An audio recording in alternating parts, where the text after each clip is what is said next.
जिस राष्ट्र में एक महिला को पूजा जाता हो, एक नारी शक्ति को पूजा जाता हो, जिसको हम आदि शक्ति के रूप में देखते हैं, जिस माँ दुर्गा को हम 9 दिन पूजते हैं, फिर हम उनकी बड़ी प्यार से पूर्णाहुति करते हैं, उनको हम विदा करते हैं, फिर अगले साल बुलाते हैं। वहां पर महिला, और उस राज्य में जहां पे माँ का शक्ति का आराधना हमेशा हर साल से बड़े धूमधाम उल्लासों के साथ होता है, वहां पे मातृत्व शक्ति सुरक्षित नहीं है। इस्तीफा दे दो, ऐसी सरकार नहीं चाहिए, ऐसी सरकार इस्तीफा दे दो। और अगर मैं पक्ष विपक्ष यहाँ पे बातें नहीं कर रहा हूँ, मैं यहाँ पे हर एक सांसद को इंडिविजुअल होकर सोचने के लिए कह रहा हूँ। यहाँ पे बात ममता बनर्जी की, नरेंद्र मोदी सरकार की, किसी भी सरकार की नहीं है। संसद में आवाज क्यों नहीं उठ रहा है? महिला मुख्यमंत्री ममता बनर्जी को भी लिखने के, अगर आपकी बेटी रहती तो क्या आप चुप बैठी रहती? क्या आपको 5 दिन बाद कुछ बोलना चाहिए?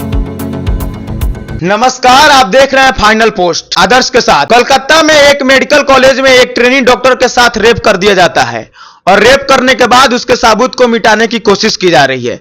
सवाल यह है, कोलकाता राज्य, जिस राज्य की मुख्यमंत्री महिला हो, वहां पे एक महिला डॉक्टर या एक महिला सुरक्षित नहीं है, तो अभिभावक किसके बल पे, किसके भरोसे अपने बेटी को, अपनी बहन को हॉस्पिटल में पढ़ने के लिए भेजे या दिखाने के लिए भेजे? इस पे चर्चा करने के लिए हमारे साथ जुड़ चुके हैं गौरव गंगेश, जो एक मेडिकल स्टूडेंट है, और दिवाकर सिंह, जो स्वास्थ्य कर्मचारी हैं। जिस प्रदेश में महिला मुख्यमंत्री हो, वहां महिला सुरक्षित नहीं रह रही है, और सबसे बड़ी बात, आज 5 दिन बीतने के बाद भी पुलिस सही तथ्यों पे नहीं पहुंच पा रही है, और खबर आ रही है कि सबूत के साथ छेड़छाड़ और मिटाने की कोशिश की जा रही है, और आरोपी को बचाने की कोशिश की जा रही है। सीधा सरकार पे दोष लगाएंगे। जिस राज्य के मुख्यमंत्री महिला है और वह महिला सुरक्षित नहीं है, और उसमें भी महिला डॉक्टर सुरक्षित नहीं है। मेडिकल कॉलेज में वहां कैसे लोग पढ़ेंगे? कैसे पढ़ रही थी? मतलब जितना कहा जाए उतना कम है। ऐसे मुख्यमंत्री को वहां इस्तीफा दे देना चाहिए। इसमें कोई राजनीति नहीं है।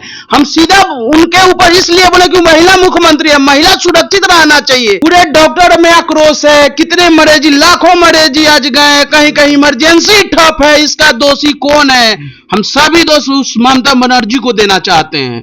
अगर उनके प्रदेश में अगर एक डॉक्टर सुरक्षित नहीं है तो किसको सुरक्षित माना जाए?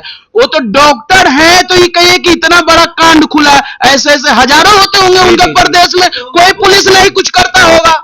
ये तो आम आदमी को भी आगे आना चाहिए। सबको आगे बढ़ के, डॉक्टर को हम लोग भगवान मानते हैं, और भगवान ही सुरक्षित नहीं रहेगा पश्चिम बंगाल में, तो हम क्या बताएं? वो भी बांग्लादेश का, अब समझिए कि एक हिस्सा बनते जा रहा है। वो भी हो सकता है, कुछ भी हो सकता है। और सबसे बड़ी बात है कि लड़की के अभिभावक को यह खबर दी जा रही है कि आपकी बेटी सुसाइड की है, और जब लड़की के अभिभावक जब मिलने आते हैं तो 3 घंटे तक बाहर खड़ा रखा जाता है। बिल्कुल। आज निर्भया जो रेप कांड हुआ था, उसके बाद देश में बड़े कड़े से कड़े कानून लागे। कड़े से कड़े कानून लगने के बाद भी ये हैवानियत नहीं रुक रही है। देखिए, सबसे पहले हम लोग को आपने जो सबसे पहला क्वेश्चन ये पूछा कि लड़की के माँ बाप को वहां पर बुलाकर 3 घंटे तक खड़ा किया गया और बताया जा रहा है कि सुसाइड की आपकी लड़की। सबसे पहले कॉल करके उनको ये बोला गया कि आपकी बेटी ने सुसाइड कर लिया है, तो वहीं पे ये समझने को ये मिल जा रहा है हम लोग को कि पूरा का पूरा सरकारी स्तर पर ये साजिश प्लान कर लिया गया था कि इसको सोसाइटी क्लियर करना है। ये तो भला कहिए मीडिया का और भला कहिए वहां के स्टूडेंट का जो प्रोटेस्ट पे उतरे, धीरे धीरे ये मैटर आगे फैली और पूरे मेडिकल कम्युनिटी, पूरा ऐसा ही मैटर को दबा दिया जाता। यहाँ पे हमारे मतलब सीनियर दिवाकर भैया जैसे जितने भी कर्मी लोग हैं और जो भी मेडिकल में अपना सेवा दे रहे हैं, स्टूडेंट हुए, जितने भी एमबीबीएस वाले स्टूडेंट हुए, नर्सिंग वाले स्टूडेंट हुए, इन लोगों ने पहले अपना मुद्दा बनाया और ये पूरे दुनिया में, नॉट ओनली ये भारत का मुद्दा रह गया, ये पूरे दुनिया में मेडिकल एसोसिएशन, फिर इसे आम आदमी ने अपना मुद्दा बनाया।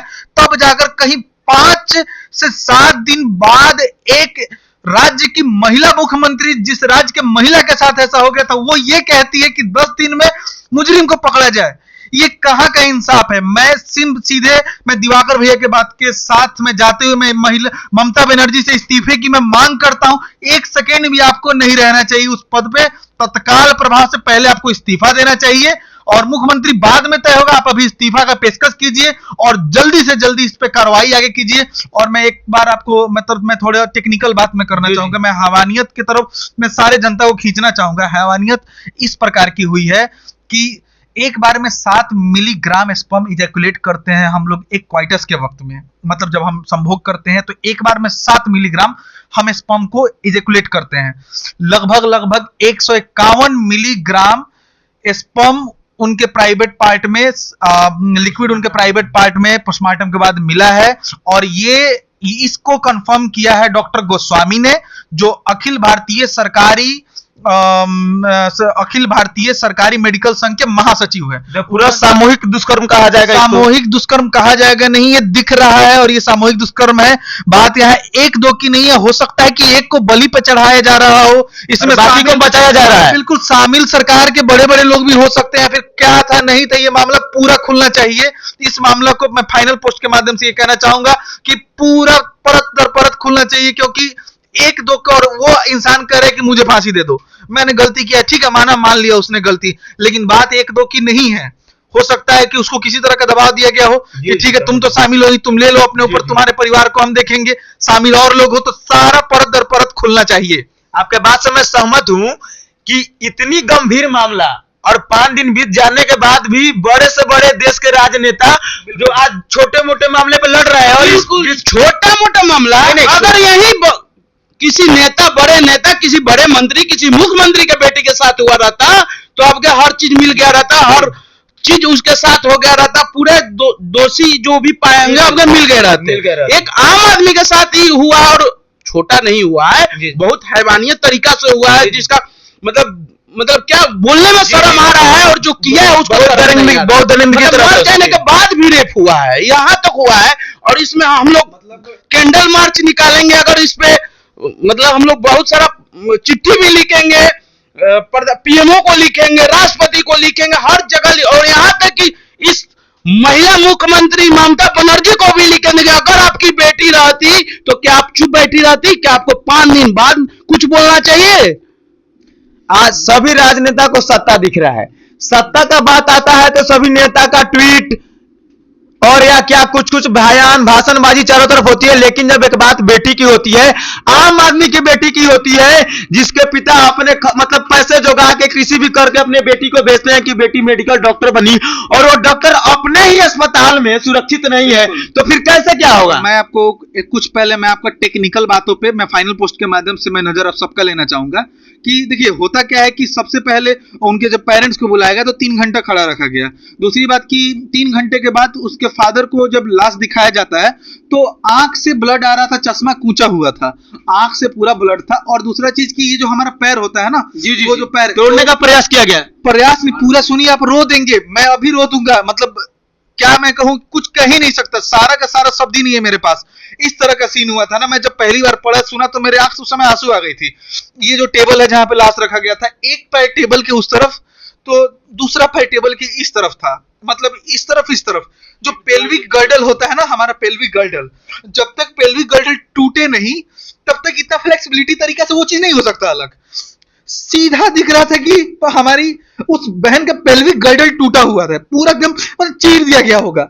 तो आप समझिए कि जिस राष्ट्र में एक महिला को पूजा जाता हो, एक नारी शक्ति को पूजा जाता हो, जिसको हम आदि शक्ति के रूप में देखते हैं, जिस माँ दुर्गा को हम 9 दिन पूजते हैं, फिर हम उनकी बड़ी प्यार से पूर्णाहुति करते हैं, उनको हम विदा करते हैं, फिर अगले साल बुलाते हैं, वहां पर महिला, और उस राज्य में जहां पे माँ का शक्ति का आराधना हमेशा हर साल से बड़े धूमधाम उल्लासों के साथ होता है, वहां पे मातृत्व शक्ति सुरक्षित नहीं है। इस्तीफा दे दो ऐसी सरकार, नहीं चाहिए ऐसी सरकार इस्तीफा दे दो। और अगर मैं पक्ष विपक्ष यहाँ पे बातें नहीं कर रहा हूं, मैं यहाँ पे हर एक सांसद को इंडिविजुअल होकर सोचने के लिए कह रहा हूं। यहाँ पे बात ममता बनर्जी की, नरेंद्र मोदी सरकार की, किसी भी सरकार की नहीं है। संसद में आवाज क्यों नहीं उठ रहा है?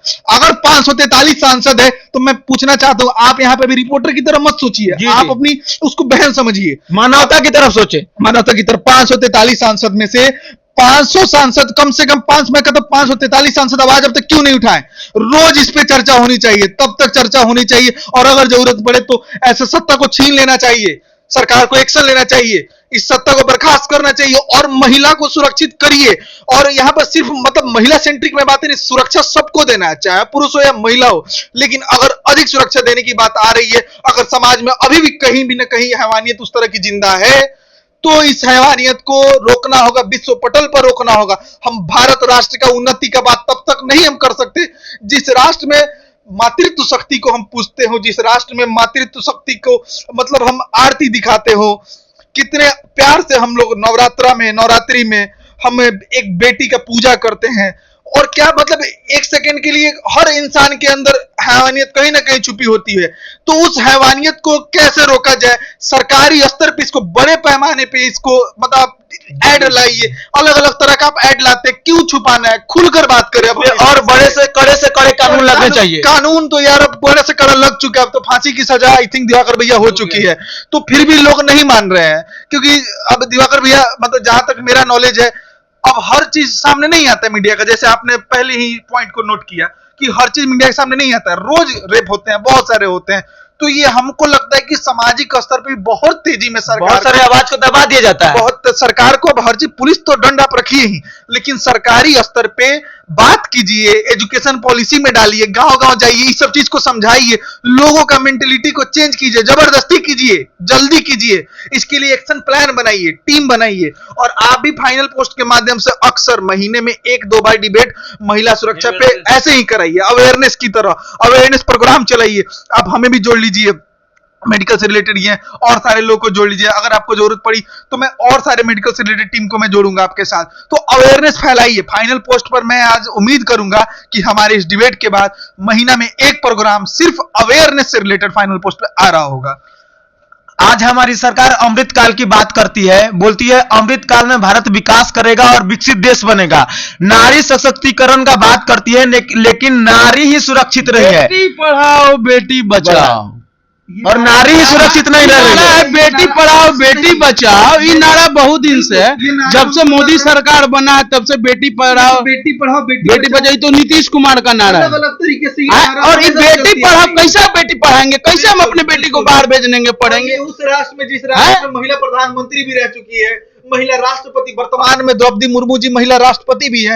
एक सिंबॉलिक हम ये दिखाने का चाहते हैं पूरे दुनिया में कि हम महिलाओं की भी उतनी सम्मान करते हैं, इज्जत करते हैं। मैं ये नहीं कह रहा हूं कि ये मुद्दा आप इसको एक देश के लेकर मत देखिए, पूरे दुनिया में, अगर ये पूरे दुनिया में कहीं भी इस तरह का गलत हो रहा हो, महिलाओं के साथ हैवानियत हो रहा हो, तो सारा विश्व एक हो जाओ। ये सिर्फ भारत का मुद्दा नहीं है, ये सिर्फ एशिया का मुद्दा नहीं है, ये आग एक ऐसी आग है जो यूरोप के भी कई मुल्कों को मतलब अंदर से झकझोर कर अंदर से खाली कर चुकी है। तो यहां पर मैं कहूंगा कि पूरे दुनिया एक हो जाओ, पूरा संसार एक हो जाओ, क्योंकि महिला सुरक्षित रहेगी तो आने वाला पीढ़ी सुरक्षित रहेगा, संसार में खुशबू, संसार में समृद्धि बढ़ेगा। समृद्धि जब बढ़ेगा तभी जाकर दुनिया, राष्ट्र, सबका विकास का परिकल्पना कर सकते हैं।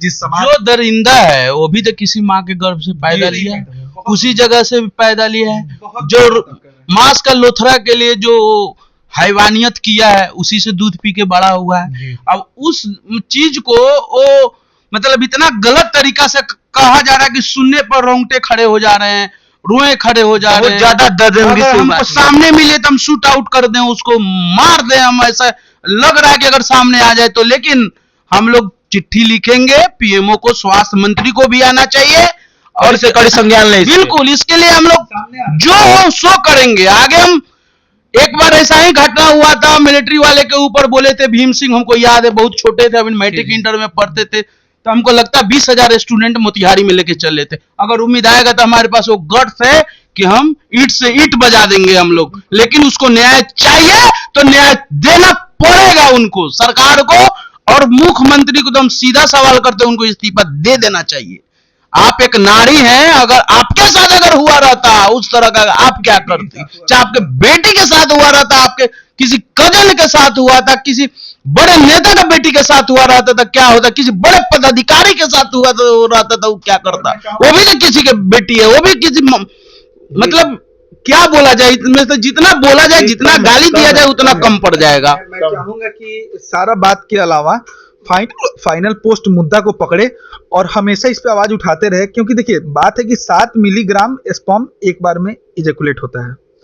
आप एक आदमी अगर रेप कर रहा है तो एक आदमी जितना हैवानी से मारा गया है उतनी हैवानी से एक आदमी दिवाकर भी नहीं मार सकता। ठीक है, एक आदमी नहीं मार सकता। उस हैवानियत में मेरे अंदाज से 7-8 आदमी मामला कुछ और है और दिखाया कुछ और जा रहा है। वहां पे जहां पे हुआ है रेप उस जगह को मिटाया जाता है। और सबसे बड़ी बात कि वहां का प्रिंसिपल कैसा है कि बोला हम कि गर्व से क्या बोलते हैं रिजाइनेशन दे रहे हैं।